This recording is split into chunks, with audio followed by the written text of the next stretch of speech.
దేనా నీ కన్యత్వం ఎందుకు దోచుకోబడింది? ఆభరణ భూషితురాలై అలంకరించుకొని, చూడండి అలంకరించుకొని, నేనంట నీ శరీరం నీ ఇష్టం, నేను కాదు అన్న. కానీ నిన్ను చూసే దుర్మార్గపు చూపులు కొన్ని ఉన్నాయే, వెకిలిగా చూసే కొంతమంది వ్యక్తులు ఉన్నారే, ఆ దుస్తుల చూపు నీ కంటి మీద పడకుండా ఉండునట్లుగా నీ అందాన్ని జాగ్రత్తగా కాపాడుకోవాలి. స్త్రీ ఎప్పుడూ కూడా ఎదుటివాడికి శోధన కారణంగా ఉన్న బట్టలు వేసుకోవటం దేవుని వాక్యానికి విరుద్ధం. క్రైస్తవుల జీవితాల్లో, నేను బయట వాళ్ళ సంగతి చెప్పట్లా, ఒకసారి నా వైపు చూడండి. ఏ క్రైస్తవ స్త్రీ శరీర సౌష్ఠం బయట కనపడేటట్లుగా, శరీరపు అవయవాలు బయట కనపడేటట్లుగా అర్ధనగ్నంతో అలంకరించుకొని, అలాంటి అర్ధనగ్నంతో కూడుకున్న వస్త్రాలు క్రైస్తవ స్త్రీ వేసుకోకూడదు. ఎందుకో చెప్పమంటారా? కన్యత్వం దోచుకోబడే ప్రమాదం ఉందని దేవుని యొక్క వాక్యం ఘంటాపదంగా చెప్తుంది. నేనంట కప్పుకుంటే కాపాడబడతావు, విప్పుకుంటే దోచుకోబడతావు. గుండెల్లో రాసుకోండి మాట. కప్పుకుంటే కాపాడబడతావు, నీ పిల్లలు కాపాడబడతారు. విప్పుకుంటే దోచుకోబడే ప్రమాదం ఉంది. ఒకసారి నా వైపు చూడండి, నేను వాడే ఫోన్లో ఒకసారి చూడండి, నా ఫోన్లో ఒకసారి చూడండి. నాకు పదే ఫోన్లు మార్చడం కానీ, రైట్, వెహికల్స్ మార్చడం కానీ నాకు అసలు అలవాటు ఉండదు. ఒక్కసారి ఫోన్ తీసుకున్నానంటే, రాజేశా, నేను కనుక ఫోన్ తీసుకున్నానంటే దాన్ని కొన్ని సంవత్సరాలు వాడిన తర్వాత ఆ ఫోనే ఒకరోజు నాతో అంటది, జరిమే పాస్టర్ గారు నీకు దండం పెడతా, నా ఓపిక పోయింది, నన్ను వదిలేసే పాస్టర్ గారు, ఇక నేను పని చేయలేను, నెట్వర్క్ అంతా పాడైపోయింది, నన్ను వదిలేయండి పాస్టర్ గారు, నాకు దండం పెట్టిన దాకా ఫోన్ మార్చను, అస్సలు మార్చను. అన్నా, ఫోన్ మార్చరంటే మీ దగ్గర ఉన్న ఫోన్ పగలదా?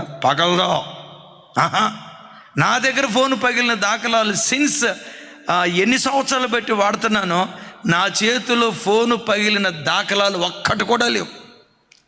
ఆ ఫోనే నాకు దండం పెడితే నన్ను వదిలిపెట్టాయా, నాకు ఓపిక లేదు, ఇక నేను పని చేయలేనని ఫోను దండం పెట్టిన రోజే ఫోన్ మారుస్తా.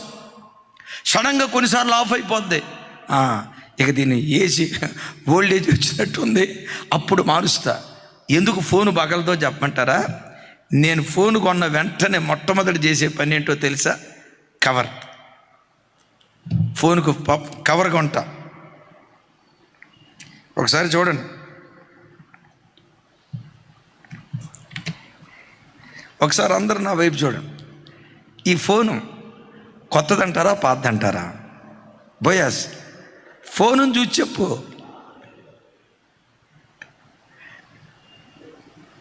సువార్తరాజు గారు, ఈ ఫోన్ ఎట్లుంది? కొత్త ఫోన్, నిన్ననే షాప్ నుంచి తీసుకొచ్చిన ఫోన్ లాగా ఉంది. చూడండి తల్లి, ఈ ఫోను కొని దేవుని మహా గొప్ప కృపను బట్టి 4 సంవత్సరాలు అవుతుంది.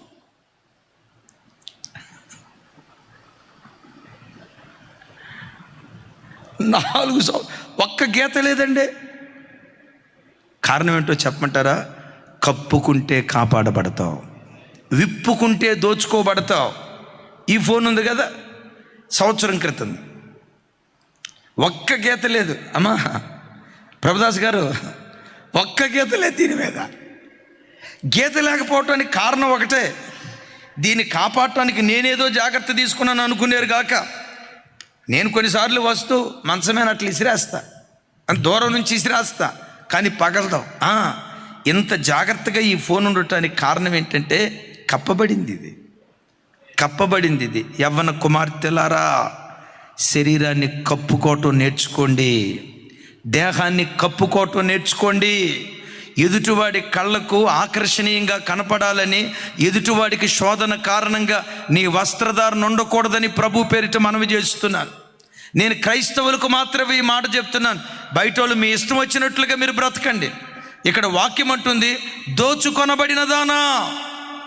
ఎందుకు ఈ కన్యక దోచుకోబడింది? ధ్యానం ఎందుకు దోచుకోబడింది?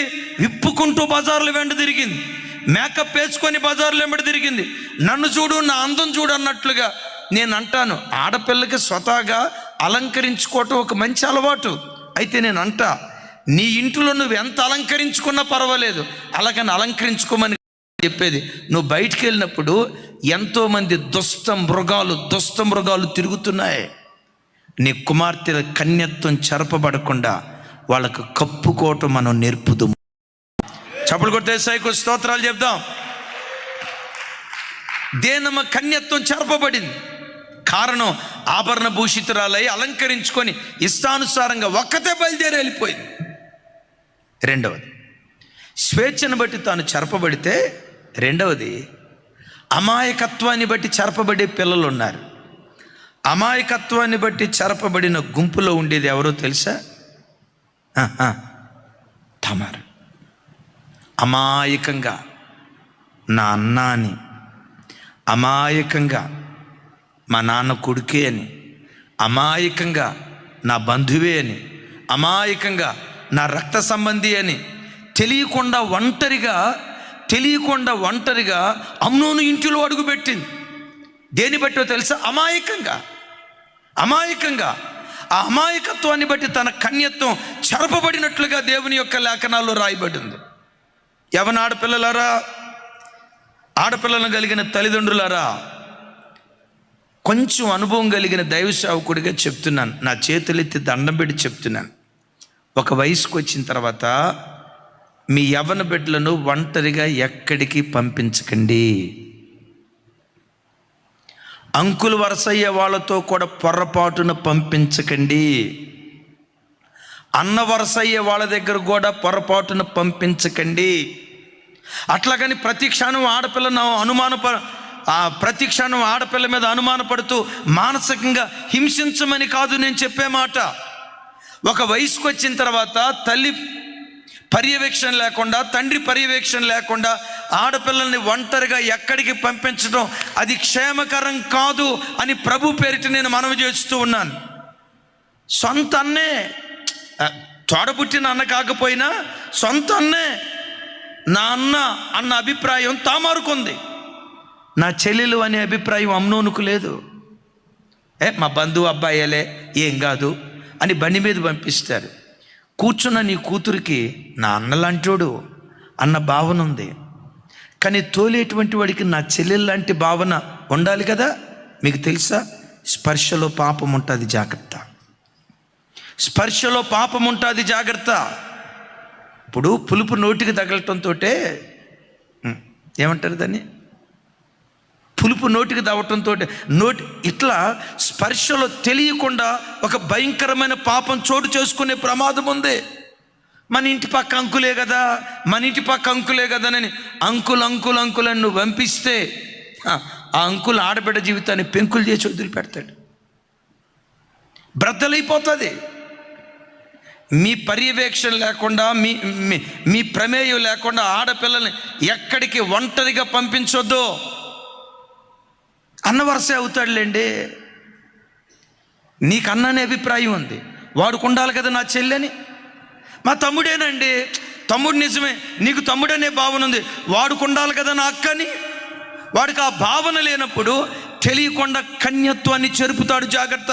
కొంతమంది అమాయకత్వం వల్ల శీలాన్ని పాడు చేసుకొని అపవిత్రులుగా మారిపోయిన వాళ్ళు లోకంలో కోకొల్లలుగా ఉన్నారు. ఇది చెప్పకూడదు కానీ చెప్తున్నా, సమాజంలో జరిగే వాటిని చెప్తున్నా. ఓ మానసిక వైద్యురాలి దగ్గరికి ఒక డాక్టర్మ వచ్చింది. డాక్టర్మ ఏడుస్తుందట. ఏంటమ్మా ఏడుస్తున్నావు? నా కొడుకు కూతురమ్మా. సో వాటి ఎందుకు ఏడుస్తున్నావు? ఏం చెప్పుకునేది నా బాధ. ఏడ్చి కళ్ళల్లో నీళ్లు ఇంకిపోయాయి. నిద్ర పట్టని రాత్రులు, చావాలో బ్రతకాలో ఉరేసుకొని చచ్చిపోదామని అనిపిస్తుంది. ఏం చేయాలో అమ్మ, మీరు డాక్టర్ అమ్మ గారమ్మా, హైదరాబాద్లో పేరుగాంచిన ఓ గొప్ప హాస్పిటల్లో ఓ ఉన్నతమైన వైద్యురాలు, చచ్చిపోవాలని ఆలోచన నీకు రావటం ఏంటమ్మా? 2 చక్కటి పిల్లలు ఉన్నారు కదా. నా పిల్లలు నాతో లేరమ్మా. ఎక్కడున్నారు? అమెరికాలో ఉన్నారు. అమెరికాలో ఉన్నారా? అమెరికాలో ఉంటే అద్భుతమే కదా. నా దగ్గర ఉంచుకోలేక వాళ్ళని పంపించావా? వాళ్ళు చేసిన చీకటి కార్యక్రమాన్ని నా కళ్ళతో చూసి దాన్ని కొనసాగిస్తా ఉంటే సహించలేక నా కొడుకు కూతుర్ని పంపించాను. ఏం చేశారమ్మా? ఓ రోజు మధ్యాహ్నం సడన్గా ఎప్పుడు రా నేను ఇంటికి వచ్చా. ఒక కన్న తల్లిగా చూడరాని దృశ్యం, నా కూతుర్ని కొడుకుని చూసా. గుండె బ్రద్దలైపోయింది. కాళ్ళు పట్టుకున్నా. పరువు కలిగి బ్రతుకుతున్నానమ్మా, పరువు కలిగి జీవిస్తున్నానమ్మా. ఏంటి ఇంత నీచమైన కార్యక్రమం, ఇంత నీచమైన పని? ఒరే చెల్లిరా, ఒరే నీ చెల్లిరా, నీ ఎంగిలి పాలు తాగి బ్రతికిందిరా నీ అన్నే. వాడు లేకపోతే నేను బ్రతకలేను, అది లేకపోతే నేను బ్రతకలేను. కొన్ని నెలల పాటు తల్లి ఏడ్చి మారమని కాళ్ళు పట్టుకున్న వాళ్ళు మారకపోతే, ఆ తల్లి ఈ ఘోరం నా కళ్ళతో చూడలేను, వెళ్ళిపోండి రా, ఇంకో చోటకి వెళ్ళిపోండి అని ఆ తల్లి రాను మొత్తం ఫ్లైట్ టికెట్ మొత్తం అన్ని కార్యక్రమాలు వేరే దేశానికి పంపించిందట. చూసారా? సొంత అన్న సార్, స్పర్శలో పాపముంది జాగ్రత్త. కొంతమంది అమాయకత్వంగా మా అంకులే, మా డాడీయే, మా అన్నే, మా తమ్ముడే, మాకు వరుసైన చుట్టమేనని తెలియకుండా వెళ్ళి స్పర్శ ద్వారా పాపంలో పడిపోయిన జీవితాలు లోకంలో కోకొల్లలో. అయిలారా, మీ ఇంటి పక్క అద్దెకుండే యవన బిడ్డలు ఉంటారు. మీరు లేనప్పుడు పొరపాటున ఎవరిని ఇంట్లోకి రానియకండి. మా చుట్టపబ్బాయిలండి, మా బంధువులండి, మా రక్త సంబంధికుడేలండి అని నువ్వు అవకాశం ఇచ్చావా, వాడు నీ కొంప కొల్లేరు చేస్తాడు, జాగ్రత్త. అలాగని ప్రతిదానికి భార్య మీద అనుమానపడమని, అలాగని ప్రతిదానికి పిల్లల మీద అనుమానపడమని కాదు నా అభిప్రాయం. లోకం భయంకరంగా ఉంది. వావి వరసలు తప్పి ప్రజలు పశువులాగా ప్రవర్తిస్తున్నారు. కాపాడుకోవలసిన బాధ్యత తల్లిదండ్రులుగా మన భుజాల మీద ఉంది.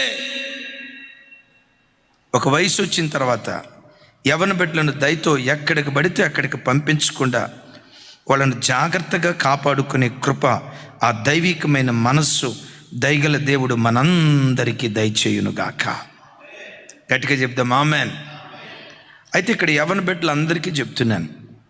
మూడవది, యవన బిడ్డలు తమ కన్యత్వాన్ని కోల్పోవటానికి కారణం అనుభవం కలిగిన తల్లి తండ్రి చెప్పిన మాటకు లోబడే ఆ వ్యక్తిత్వం లేక తమ శీలాన్ని పాడు చేసుకుంటున్నారు. తల్లిదండ్రులు చెప్పే మాటలు ఉన్నాయే, పిల్లలకు కొన్నిసార్లు కొంతమంది యవన పిల్లలు ఊరోళ్ళందరూ చెప్పే మాటలకి చెవులు రిక్కించింటారు. ఊరోళ్ళు ఏ మాట చెప్పినా వాళ్ళ మాట బాగింటారు. కన్న తల్లి ఏదైనా బుద్ధి మాట చెప్పాలని ప్రయత్నం చేసినా, కన్న తండ్రి ఏదైనా గద్దిస్తూ ఒక మాట చెప్పినా, కన్న తల్లి కోపగిస్తూ ఏదైనా ఒక మాట చెప్పడానికి ప్రయత్నం చేసిందనుకో, కూతురు అంటారు, ఇక స్టార్ట్ చేసావా, నేను అందుకే ఇంటికి రాంది. ఇంటికి వచ్చానంటే జోరిగలాగా గుయ్యి గుయ్యి గుయ్యి, ఎప్పుడు ఏదో ఒకటి అంటావు. అసలు నువ్వు తల్లివో కాదు, కన్న తల్లిని పట్టుకుని అంటది ఈ బిడ్డ. ఆ కన్న తల్లి గద్దింపులో, ఆ కన్న తల్లి హెచ్చరికలో గుండెల్లో గూడు కట్టుకుంది. ఏంటో తెలుసా? నా కుమార్తెను ఒక అయ్య చేతిలో పెట్టే వరకు కన్యకగా కాపాడాలి. వాళ్ళ అనుభవంతో కూడుకున్న మాటలు ఏం చేస్తాయంటే, బైబిల్లో ఒక చోట రాసింది, ఆయన తనకున్న అనుభవ జ్ఞానము చేత అనేకులను నిర్దోషులుగా చేస్తాడు అని. ఒకసారి ఈ మాట చెప్పండి. ఆయన తనకున్న అనుభవ జ్ఞానము చేత అనేకులను నిర్దోషులుగా చేస్తాడు. నేనంట, యవన బిడ్డల దగ్గర జ్ఞానం ఉంది, తల్లిదండ్రుల దగ్గర అరే అనుభవం కాదు, అనుభవ జ్ఞానం. ఏ మనిషి బిడ్డల దగ్గర ఏముంది? జ్ఞానం ఉంది. ఎస్, నువ్వు చాలా జ్ఞానవంతురాలివి, ఉన్నతమైన చదువులు చదువుకున్నావు. అమ్మ వేలు ముద్రే, నిజమే, నేను కాదంట్లా. అమ్మ పొరపాటున నీ దగ్గర అక్షరాలు నేర్చుకొని ఒకవేళ రైటింగ్ రాసిందనుకో, అమ్మ రాసిన రైటింగ్ డాక్టర్ గారు రైటింగే, రాసిన వాళ్ళకి తప్ప ఇంకెవరికి అర్థం కాదు, ఘోరంగానే ఉంటుంది. అమ్మకు పుస్తక జ్ఞానం లేదు, కంప్యూటర్ జ్ఞానం లేదు, సెల్ ఫోన్ జ్ఞానం లేదు, మాట్లాడే జ్ఞానం లేకపోవచ్చు, ఇంగ్లీష్ జ్ఞానం లేకపోవచ్చు, మ్యాథమెటిక్స్ జ్ఞానం లేకపోవచ్చు. ఆ తల్లిదండ్రుల దగ్గర అనుభవ జ్ఞానం ఉంది. అనుభవ జ్ఞానం ఏం చేస్తుందని యెషయా గ్రంథంలో రాసిందో తెలుసా? అనేకులను అనేకులను నిర్దోషులుగా చేస్తాడట. తల్లిదండ్రుల అనుభవ జ్ఞానంతో కూడుకున్న మాటలు నువ్వు వింటే, అనుభవం కలిగిన సేవకులు చెప్పిన మాటలు నువ్వు వింటే, నాయకులు చెప్పిన మాటలు నువ్వు వింటే, ఆ అనుభవ జ్ఞానంతో కూడుకున్న మాటలు నిన్ను నిర్దోషిగా నిలవబెడతాయి. చప్పలు కొడుతూ స్తోత్రాలు చెప్దాం. ఇంకా అర్థమయ్యే భాషలో చెప్పాలంటే, జూనియర్ డాక్టర్ కంటే సీనియర్ పేషెంట్ అద్భుతమైన ట్రీట్మెంట్ ఇస్తాడట. విన్నారా అమ్మ? నా మాట అర్థమైందా? జూనియర్ డాక్టర్ కంటే సీనియర్ పేషెంట్ అద్భుతంగా ట్రీట్మెంట్ ఇస్తాడట. ఇప్పుడు ఎవరికైనా కొత్తగా షుగర్ వచ్చింది అనుకోండి, జూనియర్ డాక్టర్ దగ్గరికి వెళ్ళా, జూనియర్ డాక్టర్ దగ్గరికి వెళ్ళే కంటే షుగర్లో సీనియర్ పేషెంట్లు ఉంటారుగా. సీనియర్ పేషెంట్లు మా యేసుదాస్ గారి దగ్గరికి వెళ్ళండి, మీకు కావాల్సినట్టు ట్రీట్మెంట్ ఇస్తాడు. ఏది తినాలి, ఏది తినకూడదు, షుగర్ ఎక్కువైనప్పుడు మెన్నరాలు ఎట్లుంటాయి, షుగర్ తగ్గినప్పుడు ఎట్లుంటాయి, షుగర్ పెరిగినప్పుడు ఒళ్ళు ఎట్లుంటుంది, తగ్గినప్పుడు ఎట్లుంటుంది, ఎబినేజర్ని అడగండి చెప్తాడు. అన్నా చెప్పరా? ఏమంటే సీనియర్ పేషెంట్ జూనియర్ డాక్టర్ కంటే అద్భుతంగా ట్రీట్మెంట్ ఇస్తాడు. అలాగని తల్లిదండ్రులు సీనియర్ పేషెంట్లు అని అనలేను, కానీ ఇలాంటివన్నీ కాచి వడపోస్తారు. అమ్మాయి వాళ్ళ ఇంటికి వెళ్ళొద్దు. ఎందుకు వెళ్ళొద్దు అంటుందో ఆ తల్లికి అనుభవ జ్ఞానం ఉంది. రే నాన్న, వాడితో స్నేహం చేయొద్దు, వాళ్ళు ఎమ్మడి తిరగొద్దు. ఎందుకు తండ్రి చెప్తాడో తెలుసా? ఆ స్నేహానికి నేను దూరం చేయాలని కాదు, ఆ స్నేహం నిన్ను ఎంత పాడు చేస్తుందో ఆ తండ్రికి తెలుసు కనుక. రే నాన్న, కాలేజ్ అయిపోయిన తర్వాత వెంటనే ఇంటికి రా అని ఎందుకు అంటాడు? నీ మీద బాసిజం చేయటం కాదు, నువ్వు కొడుకురా బాబు, నీ మీద ఎందుకు బాసిజం చేస్తాడు? ఆ తండ్రి ప్రపంచం నీవే. అమ్మా యవనాడపిల్ల, ఆ తండ్రి ప్రపంచం నీవే, ఆ తండ్రి నీవే. నేను ప్రారంభంలో ఒక మాట చెప్పాను కదా, ప్రతి స్త్రీ తన భార్యకు రాణి కాకపోవచ్చు, ప్రతి స్త్రీ మాట every girl may not be a queen to her husband, but she's always a princess to her father. చప్పట్లు కొడుతూ స్తోత్రాలు చెప్తాం. ఎంత ఖరీదైన మాట. ప్రతి అమ్మాయి భర్తకు రాణి కాకపోవచ్చు, కానీ ప్రతి అమ్మాయి తన తండ్రికి యువరాణి, ప్రతి తండ్రికి యువరాణి. అలాంటి మంచి తండ్రుల హృదయాన్ని కొంతమంది యవ్వన పిల్లలు అర్థం చేసుకోక, మా డాడీ కోపిస్తోడు, మా డాడీ అట్లాంటోడు, మా డాడీకి ప్రేమే లేదు అంటే ప్రేమ పాఠాలు ఇప్పుడు కూతురు దగ్గర నేర్చుకోవాలి తండ్రి. పాపం కాచి వాడిపోవచ్చు నా తండ్రి కట్ట, నా తండ్రికి ప్రేమించడం రాదు, ప్రేమ పంచడం రాదు, నా తండ్రి ఒక మూర్ఖుడు, నా తండ్రికి ఒక రోబోలాగా కష్టపడి సంపాదిస్తాడు కానీ ప్రేమ పంచడం రాదని 50 సంవత్సరాలు 45 సంవత్సరాల వయసు కలిగిన తండ్రి నా మాట అంటానికి ఆడబిడ్డ నీకు ఎట్లా నోరు వస్తుందమ్మా? ఆ తండ్రి ఆక్రందన నీకు ఎప్పుడు అర్థమైద్దో తెలుసా? ఆ తల్లి ఆక్రందన నీకు ఎప్పుడు అర్థమైద్దో తెలుసా? నీవు తండ్రివైనప్పుడు కానీ, నీవు తల్లివైనప్పుడు కానీ. అయ్యో వాళ్ళ ప్రేమ నేను అర్థం చేసుకోలేకపోయానని ఆ రోజు రొమ్ము కొట్టుకుంటూ ఏడుస్తావు. తల్లిదండ్రులు అనుభవ జ్ఞానం కలిగిన వాళ్ళు, సాధ్యమైనంత వరకు వారు గీసిన గీత దాటకుండా ఆ గీత పరిధిలో మీరు బ్రతికితే మీ కన్యత్వం కాపాడుకోవటానికి దేవుడు కృప చూపిస్తాడు. యేసయ్యకు మహిమ కలుగును గాక. పెద్దగా చెప్దాం, యేసయ్యకు మహిమ కలుగును గాక. ఈ వాక్యం విన్న తల్లులారా, తండ్రులారా, ఈ మాట పట్టుకొని చూడు అన్నట్ట చెప్పాడు, నువ్వు నా మాట వినాల్సిందే, వినకపోతే నేను చంపేస్తానని శాడిస్ట్ లాగా చేయొద్దు. మరలా దండించేటప్పుడు దండించండి. మరలా బిడ్డను దగ్గరికి తీసుకొని ఎందుకు దండించావో, ఎందుకు కోప్పడ్డావో, నీ కోపం వెనుక, నీ బాధ వెనుక నా ఆంతర్యాన్ని నీ బిడ్డకు విడమర్చి చెప్పు. కొంతమంది తండ్రులు కోపగించుకున్నంత తేలిగ్గా ప్రేమను పంచలేరు. సామెతల గ్రంథంలో ఏమని రాస్తుందో తెలుసా? లోపట ప్రేమించుట కంటే బహిరంగంగా తమ్ముడు రాజ్ కుమార్ ఈ మాటకున్న అర్థం ఏంటి చెప్పు? లోపట ప్రేమించటం కంటే బహిరంగంగా గద్దించటం మేలు అన్నాడు. ఈ మాటను మనోళ్ళు కొంతమంది ఎట్లా అర్థం చేసుకుంటారో తెలుసా? పిల్లల్ని ఎప్పుడు తిడతానే ఉండాలండి, గద్దిస్తే వాళ్ళు మాట అంటారు. ఆ మాటకున్న అర్థం అది కాదు. ఒరే అమాయక చక్రవర్తి, లోపట ప్రేమ పెట్టుకొని ఆ ప్రేమ ఎక్స్ప్రెస్ చేయకుండా, ప్రేమను లోపట పెట్టుకొని బయటకు చెప్పకుండా లోపటే ఉంచుకుంటే దానికంటే గద్దించడమే పోలరా నాయన, దానికంటే గద్దించడమే మేలు. గుండెల్లో ఉన్న ప్రేమ పిల్లలకు ఎక్స్ప్రెస్ చేయాలి, కుమార్తెలకు ఎక్స్ప్రెస్ చేయాలి. నాన్న ఎందుకు కోపగించుకున్నాను రా, నువ్వంటే నాకెందుకు కోపం, దిద్దుబాటు చేయటానికి కోపగించుకున్నాను రా. కోపడి కొట్టిన తర్వాత నువ్వు ఎంత బాధపడ్డావో, ఒక మాట, కోపపడి కొట్టిన తర్వాత నువ్వు ఎంత బాధపడ్డావో ఆ బాధ పిల్లలకు ఎక్స్ప్రెస్ చేయి. ఇప్పుడు ఒక తండ్రి ఉన్నాడు, పిల్లలు తప్పు చేశారని తప్పు చేసిన దాన్ని బట్టి పెట 2 దెబ్బలు కొట్టారు, దిద్దుబాటు చేయాలని. విన్నారా?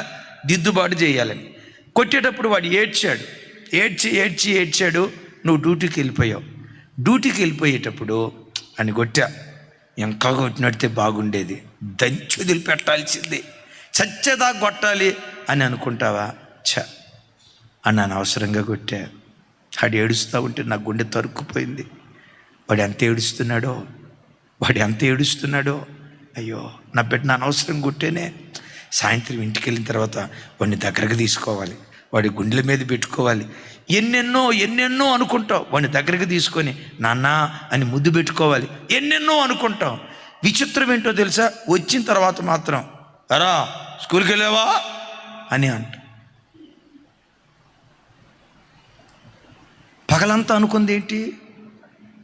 వాడి దగ్గరికి వెళ్ళి దగ్గరికి లాక్కొని ముద్దు పెట్టుకొని నాన్న అట్లా కాదురా ప్రేమగా చెప్దాం అనుకున్నావు, చూడండి ఇంటికి రావడం, స్కూల్కి వెళ్ళావా? ఆ మాట కూడా ఎట్టుంటుందో తెలుసా? పెట్టమని కొట్టినట్టుంటుంది. ఆడు లోపట అనుకుంటాడు, మా ఓడు మారలే. నువ్వు విలన్ అయిపోతావు. కుటుంబాలలో కోపాన్ని వ్యక్తపరిచినంత తేలిగ్గా ప్రేమను వ్యక్తపరచలేకపోవటాన్ని బట్టే కుటుంబాలు పతనమైపోతున్నాయి. విన్నారు ఈ మాట? దైవజనులు ప్రవీణ్ గారు, ప్రభు దగ్గరికి వెళ్ళిన ప్రవీణ్ గారు అంటారు, నీ కుమార్తెకు నువ్వు ప్రేమను పంచితే నీ కుమార్తెలు ఇంకొకరిని ప్రేమించే అవకాశం ఉండదు. ఒక తండ్రిగా తల్లిగా ఇంటిలో నువ్వు పంచాల్సిన ప్రేమ పంచితే ఇంకొక ప్రేమను వెతుక్కుంటూ ఆడపిల్లలు బయటికి వెళ్ళరు, మగపిల్లలు బయటికి వెళ్ళరు. ఈరోజు ప్రేమ అని కొంతమంది యవన పిల్లలు, కొంతమంది యవన ఆడపిల్లలు ప్రేమ అని బయటికి వెళ్ళటానికి కారణం ఏంటో తెలుసా? కొన్ని కుటుంబాల్లో ప్రేమ దొరక్క, భార్యాభర్తల మధ్యలో ప్రేమ దొరక్క, ఆ తల్లిదండ్రుల ఆప్యాయత పిల్లలకు దొరక్క, ఆ తల్లిదండ్రుల మధ్యలో ఐక్యత, ప్రేమానురాగాలు ఆ యవన పిల్లలు చూడక ప్రేమను వెతుక్కుంటూ బయటికి వెళ్తున్నారు. నీ ఇంటిలో ప్రేమ దొరికితే నీ బిడ్డలు బయట వాళ్ళు ఎవరిని ప్రేమించరు, కన్యకలుగా బ్రతకటానికి దేవుడు కృప చూపిస్తాడు. యేసయ్యకు మహిమ కలుగును గాక. 2 మాటలు చెప్పి ముగిస్తాను, విలువైన మాటలు. రైట్, ఇది శరీర సంబంధమైన కన్యత్వాన్ని కాపాడుకోవటం. దీన్ని మించిన కన్యత్వం ఏంటో తెలుసా? ఆత్మ సంబంధమైన కన్యత్వం. ఇది కేవలం ఆడపిల్లలను గూర్చి చెప్పిన మాటే కాదు. నేనంట యేసుక్రీస్తు రక్తముతో కడగబడిన ప్రతి క్రైస్తవుడు ఒక కన్యకే అన్నా. పురుషులు కూడా కన్యకలేనా? ఎక్కడుందన్న బైబిల్లో అని అంటారా? సరే, రెఫరెన్స్లో మీకు తెలిసిందే, తెలిగిపోయిన బైబిల్ అంతా చూడండి, ఎక్కడో ఒక చోట దొరుకుతుంది. ప్రతిదీ రెఫరెన్స్లు చెప్తే కాదు కదా, మీ మెదడు కూడా కాస్త మేత పెట్టాలి. సరే, కొంచెం వివరణ ఇస్తాను. కొరింథీ పత్రికలో పౌలు గారు అంటాడు, పవిత్రురాలైన కన్యకగా ఒక్కడే పురుషునికి మిమ్మను నేను ప్రదానము చేశాను అంటాడు. ఒకసారి ఈ మాట చెప్పండి. పవిత్రురాలైన కన్యకగా ఒక్కడే పురుషునికి నేను మిమ్మును ప్రదానము చేశాను. విన్నారు ఈ మాట? యేసుక్రీస్తు రక్తముతో కడగబడిన ప్రతి క్రైస్తవుడు, బాప్తిస్మం తీసుకున్న ప్రతి క్రైస్తవుడు ప్రదానము చేయబడిన కన్యక. ఎవరితో ప్రదానం చేయబడ్డాం? ఎంతమంది పురుషులతో ప్రదానం చేయబడ్డాం? ఎవరితో ప్రదానం చేయబడ్డాం అంటే మన ఆరాధ్య దైవం ఏ దేవుడు మన కొరకు రక్తాన్ని చిందించి రక్తము ద్వారా దేవుడు మనలను కొనుక్కున్నాడో, కొనబడిన ప్రతి వాడు ప్రదానం చేయబడిన కన్యక. ఆమెను చెబుతాం గట్టిగా. ఇప్పుడు ప్రదానం చేయబడ్డాం కదా యేసయ్యతో. ఎంతమంది పురుషులతో ఉండటానికి ప్రదానం చేయబడ్డాం? ఒక్కడే పురుషుడు అంటాడు. నేనంట లోకంలో ఇంకొకడు ఉన్నాడు. యేసుక్రీస్తు వారు మన స్వపురుషుడు. శత్రువైన సాతాను పరపురుషుడు, పాప పురుషుడు. ఒక్క గడియ కూడా వాడికి నువ్వు బానిసవు కాకూడదు. మీకు అర్థమయ్యే భాషలో చెప్తాను. ఏ భర్త తన భార్య ఒక్కసారైనా పరాయి పురుషుని కవిగిట్లోకి వెళ్తే తట్టుకోలేడు. భర్త తట్టుకోలేడు. భర్తకు పుట్టు రోషం బహు రౌద్రం కలిగింది. అంటే దీని అర్థం ఏంటో తెలుసా? జీవితాంతం యేసయ్యకే నువ్వు సొంతమై ఉండాలి. వారంలో ఒకసారి బ్రాందీ షాప్కి వెళ్ళి సైతానుగడి కవిగిట్లోకి వస్తే పవిత్రుడైన నీ భర్త ఒప్పుకోడు. మీకు అర్థమయ్యే మానవ భాషలో చెప్తాను. ఇది వినటానికి ఇబ్బందిగా ఉన్నా తప్పదు, అర్థమయ్యే భాషలో చెప్తాను. ఏ భార్య అయినా తన భర్త తాను బ్రతికొండగా పరాయి పురుషుడు కౌగిట్లోకి వెళ్ళి పరాయి పురుషుడి దగ్గర తాను వచ్చిందనుకోండి, ఏ భర్త అయినా చూసి అబ్బాయి ఎంత మంచిదని దేవుని దీవించుగాక అంటాడా?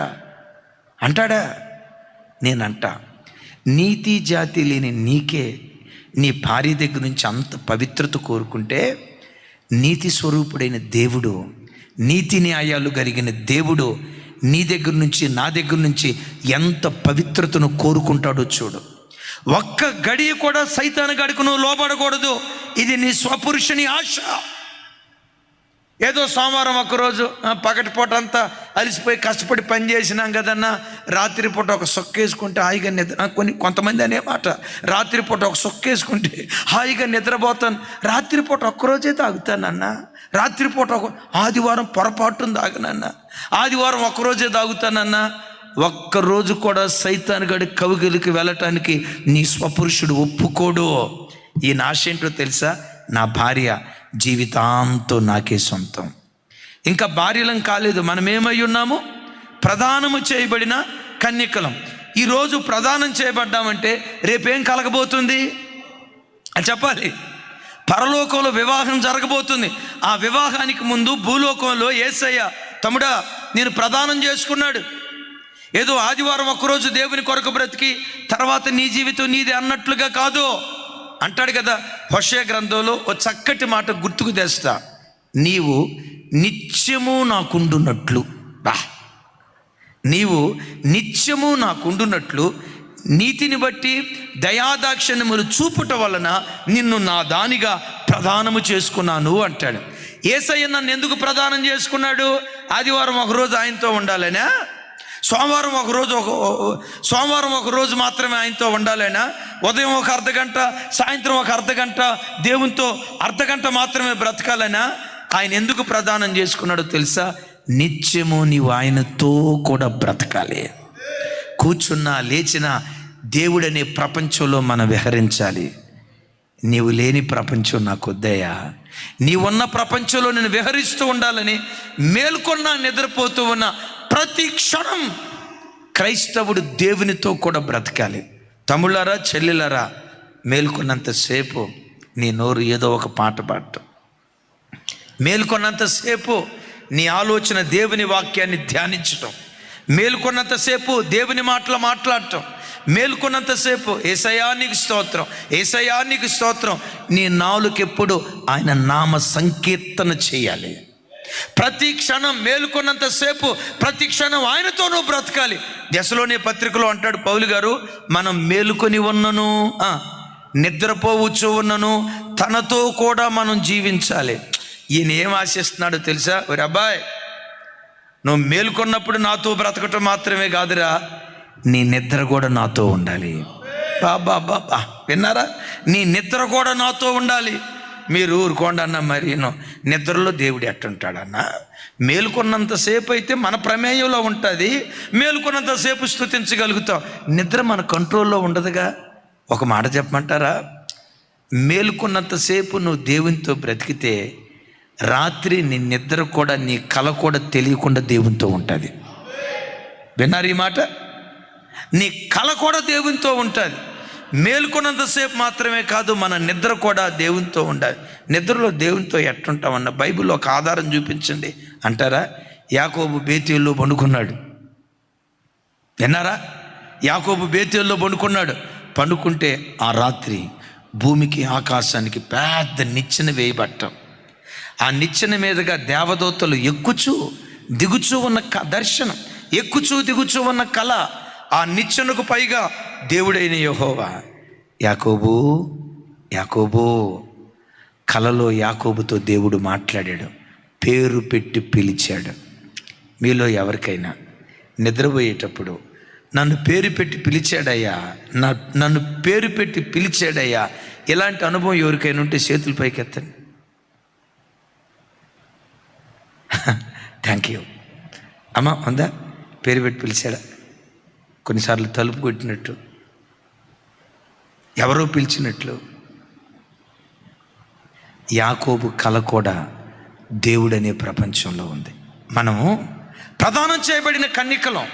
ఒక అమ్మాయి ఒక అబ్బాయితో ప్రదానం చేయబడిన తర్వాత, ప్రదానం చేయబడిన అమ్మాయి ఆలోచనలంతా ఎవరికి వివాహం చేసుకోవటానికి ప్రదానం చేయబడిందో ఆ అబ్బాయి చుట్టూతోనే తిరుగుతుంది. కూర్చున్నా లేచినా ఈ పురుషుని గురించి ఆలోచించేదానికంటే మన స్వపురుషుడు, మనం చేరబోయి యుగాయుగాలు మనం ఏ దేవునితో కాపురం ఉండబోతున్నానో ఆ స్వపురుషుని గూర్చి దివారాత్రులు కలలుగానే కన్యకలుగా మనం బ్రతుకుదుముగాక. ఆఖరి మాట ఒక్క నిమిషంలో చెప్పి ముగిస్తా. వీళ్ళని గూర్చి వాక్యం ఏమని రాసిందో తెలుసా? వీళ్ళు ప్రవచించువారు. అంటే ప్రవచించువారు ఎందుకయ్యారో తెలుసా? ఈ ప్రవచనపు ఆత్మ వాళ్ళకి రావటానికి కారణం ఏంటంటే, ఈ నలుగురు కుమార్తెలు పరిశుద్ధాత్మ పూర్ణులు. విన్నారా? నలుగురు కుమార్తెలు పరిశుద్ధాత్మ పూర్ణులు. నేనంట ప్రతి క్రైస్తవుడు తన ఆధ్యాత్మిక జీవితంలో మారు మనసు పొందిన తర్వాత, బాప్తిస్మం తీసుకున్న తర్వాత ఎక్కవలసిన 3వ మెట్టు, ప్రతి క్రైస్తవుడు తప్పకుండా పరిశుద్ధాత్మను పొందుకున్నటువంటి వాడై ఉండాలి. ఆ పరిశుద్ధాత్మ నీలో ఉంటే, అంటాడు గలతీ పత్రికలో, ఆత్మను మీలో ఉంచి అద్భుతములు చేయువాడు అంటాడు. ఒకసారి చెప్పండి ఈ మాట, ఆత్మను మీలో ఉంచి అద్భుతములు చేయువాడు. అంటే పరిశుద్ధాత్ముడు మనలో ఉంటే మనలో ఏం జరిగిద్ది? మన ద్వారా అద్భుతం జరగటం వేరు, మనలో అద్భుతం జరగటం వేరు. మనలో జరిగే అద్భుతం ఏంటో తెలుసా? నిండు యవ్వన కాలంలో నిష్కలంకులుగా బ్రతికే కృప దేవుడు అనుగ్రహిస్తాడు.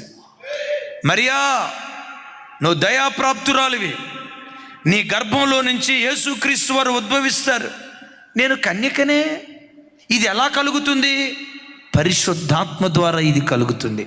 దీని అర్థం ఏంటో తెలుసా?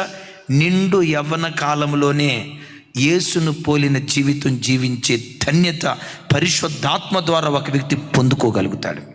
యేసుక్రీస్తును కనటం అంటే నీ మాటల్లో యేసుక్రీస్తు కనపడతాడు, నీ నడకలో యేసుక్రీస్తు కనపడతాడు, నీ చూపులో యేసుక్రీస్తు కనపడతాడు. యేసుక్రీస్తును పోలిన జీవితం నీలో నుంచి ఉద్భవించేటట్లుగా చేయగలిగిన వాడు పరిశుద్ధాత్మ దేవుడు. అందుకని అంటాడు జెరుబ్బాబెలుతో, శక్తి చేత కాదు, బలము చేత కాదు, నా ఆత్మ ద్వారా ఈ కార్యాన్ని నేను జరిగిస్తా. ఏ కార్యమో చెప్పంటారా? జెరుబ్బాబెలు అనే పేరుకున్న అర్థం బబులోనులో పుట్టిన మొలక అని అర్థం. ఒకసారి చెప్పండి, ఇంకోసారి. దీని హిబ్రూ భాషలో, ఒరిజినల్ భాషలో చూస్తే జెరుబ్బాబెలు అనే పేరుకున్న అర్థం ఏంటంటే బబులోనులో పుట్టిన నిఖార్సైన ఇశ్రాయేలీయుడు అని అర్థం అంట. బబులోను ఎలాంటిది? ప్రకటన గ్రంథంలో చూస్తాం, సకల విధములైన అపవిత్రాత్మలకు అది నిలయం. అలాంటి సకల విధములైన అపవిత్రాత్మలకు నిలయంగా ఉన్న బబులోనులో నిఖార్సైన ఇశ్రాయేలీయుడిగా, నా వైపు చూడాలి, నిఖార్సైన ఇశ్రాయేలీయుడిగా జెరుబ్బాబెలు బ్రతకటానికి కారణం, జెరుబ్బాబెలు ఇది నీ శక్తి ద్వారా జరిగింది కాదయ్యా, నీ బలం ద్వారా జరిగింది కాదయ్యా, పరిశుద్ధాత్మ ద్వారా జరిగినటువంటి కార్యం. తమ్ముడు, జెరుబ్బాబెలు నిఖార్సైన ఇశ్రాయేలుడిగా బ్రతికినట్లుగా బబులోను లాంటి ఈ పాపలోకంలో నిఖార్సైన క్రైస్తవులుగా యేసు నామములో దేవుని కొరకు బ్రతుకుదుముగాక. గట్టిగా చెప్తాం ఆమేన్. నికార్సైన క్రైస్తవుడిగా ఈ బబులోను లాంటి ప్రాంతాల్లో మనం బ్రతకాలి. ఏ క్రైస్తవుడు? క్రైస్తవుడు అంటే క్రీస్తును పోలిన జీవితం జీవించేవాడు. క్రైస్తవుడి దగ్గర క్రీస్తు కనబడాలి. ఆమేన్ చెప్దాం గట్టిగా. క్రైస్తవుడి దగ్గర క్రీస్తు కనబడాలి. ఒక టీచర్ దగ్గర చదువు ఉంటుంది, ఒక లాయర్ దగ్గర న్యాయం ఉంటుంది, ఒక ఇంజనీర్ దగ్గర టెక్నాలజీ ఉంటుంది. వింటున్నారా? ఒక ఇంజనీర్ దగ్గర టెక్నాలజీ ఉంటుంది, ఒక డాక్టర్ దగ్గర వైద్యం ఉంటుంది. క్రైస్తవుడి దగ్గర క్రీస్తు ఉండాలి. మన ప్రవర్తనలో క్రీస్తు కనపడాలి. ఇది ఎలా సాధ్యం? శక్తి చేత కాదు, బలము చేత కాదు. ఒక వ్యక్తి పరిశుద్ధాత్మను పొందుకుంటే నిండు యవ్వన కాలంలోనే క్రీస్తు కొరకు కన్యకలుగా బ్రతికే భాగ్యం దయగల దేవుడు అనుగ్రహించునుగాక.